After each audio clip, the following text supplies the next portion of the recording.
betapa tidak beradabnya mereka-mereka yang ingin menjadi pejabat publik dengan seenaknya memasang poster baliho mereka di mana tempat yang tidak beraturan, jauh dari nilai-nilai estetika dan tentu saja jauh dari ketaatan terhadap peraturan-peraturan yang menyangkut ketertiban umum.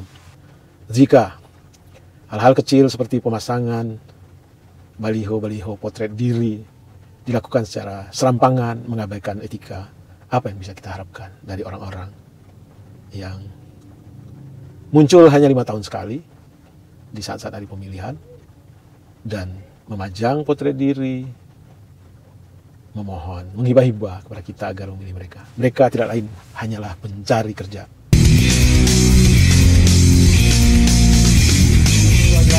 Ketemu lagi kita di channel yang perlu imajinasi informasi gratis tidak bayar. Subscribe. Assalamualaikum warahmatullahi wabarakatuh. Senang jumpa lagi dengan teman-teman sobat Kicau Jelata.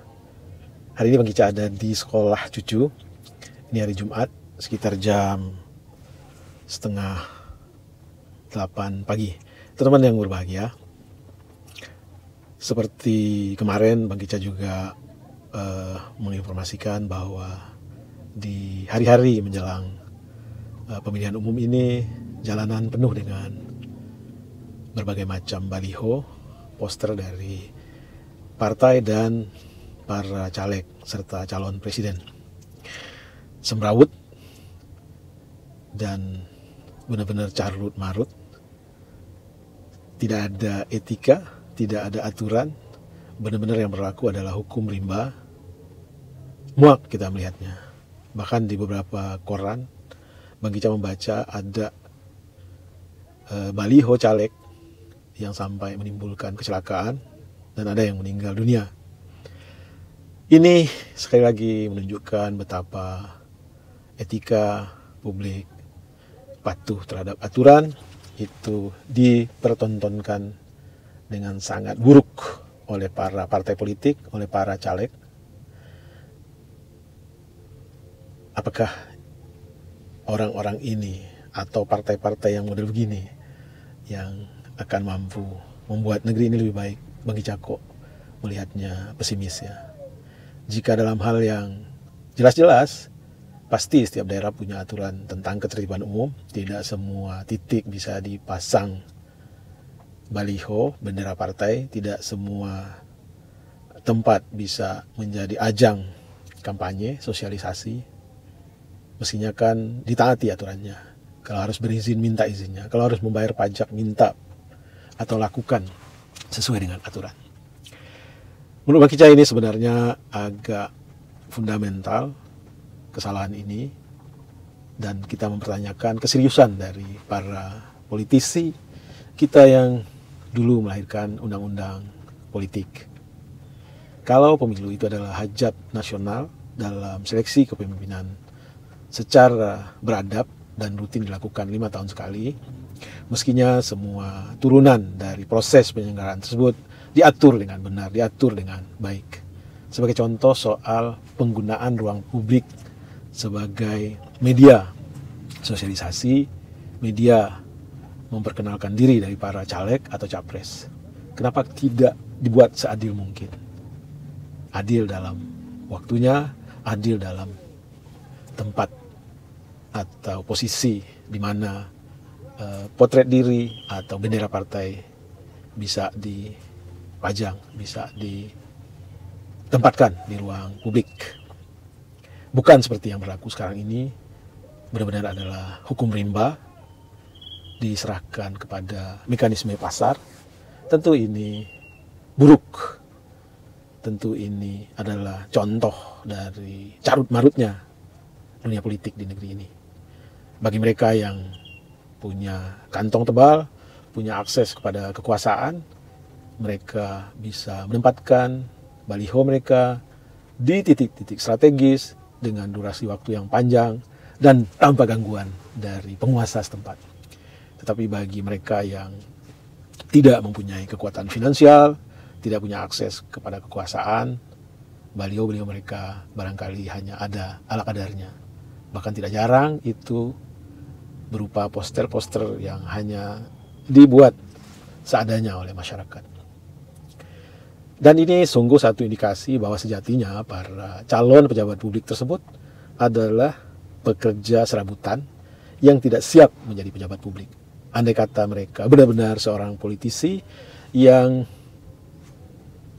melayani masyarakat merupakan panggilan dirinya, panggilan jiwanya, tentu mereka tidak hanya sibuk menggarap pasar, mempengaruhi konstituen di hari-hari menjelang pemilu ini, tapi kan sepanjang tahun seharusnya orang yang punya keinginan luhur untuk mengurusi masyarakat sudah membangun relasi dengan masyarakat, dengan konstituennya. Jadi teman-teman, ini adalah problem besar demokrasi kita yang sepenuhnya hanya mengatur soal waktu penyelenggaraan, tetapi turunan di belakangnya soal ruang publik, soal kampanye dan segala macam itu tidak terlalu detail diatur, sehingga yang berlaku, yang berlangsung adalah mekanisme pasar dan hukum rimba. Kembali ke soal baliho, jujur saja Bang Kicca kesel, Bang Kicca muak, bahkan mual muntah melihat betapa arogannya para partai politik itu memasang baliho seenaknya. Betapa tidak beradabnya mereka-mereka yang ingin menjadi pejabat publik dengan seenaknya memasang poster baliho mereka di mana tempat yang tidak beraturan, jauh dari nilai-nilai estetika dan tentu saja jauh dari ketaatan terhadap peraturan-peraturan yang menyangkut ketertiban umum. Apa yang bisa kita harapkan dari para calon-calon pejabat yang mengabaikan etika? Padahal kita tahu etika adalah satu sikap yang harus dihidupkan oleh setiap manusia, apalagi mereka calon pejabat publik. Dan etika itu adalah internal alarm yang ada dalam diri kita untuk menilai sesuatu, apakah ini patut atau tidak patut, apakah ini layak atau tidak layak, apakah ini boleh atau tidak boleh. Aturan hanya mengatur apakah ini melanggar atau tidak melanggar. Jadi etika jauh lebih luas, dan etika itu menentukan moralitas seseorang.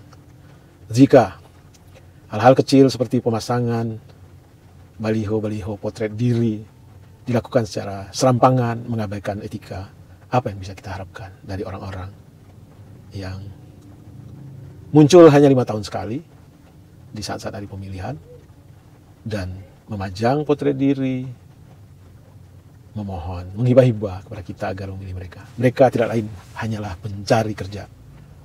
Para pencari kerja yang mereka pikirkan adalah apa yang bisa mereka dapatkan, bukan apa yang bisa mereka berikan kepada masyarakat, kepada publik. Jadi teman-teman, di hari menjelang pemilihan ini, mari kita sadari bahwa kita adalah orang yang paling berharga saat ini.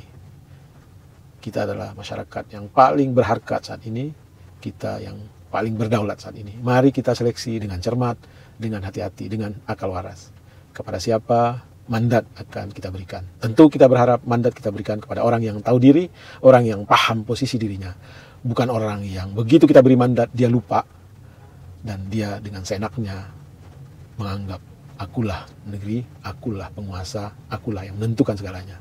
Itu adalah orang-orang yang akan mencelakakan kita. Jangan pernah memberikan mandat kepercayaan pilihanmu kepada orang yang berpotensi untuk lupa diri.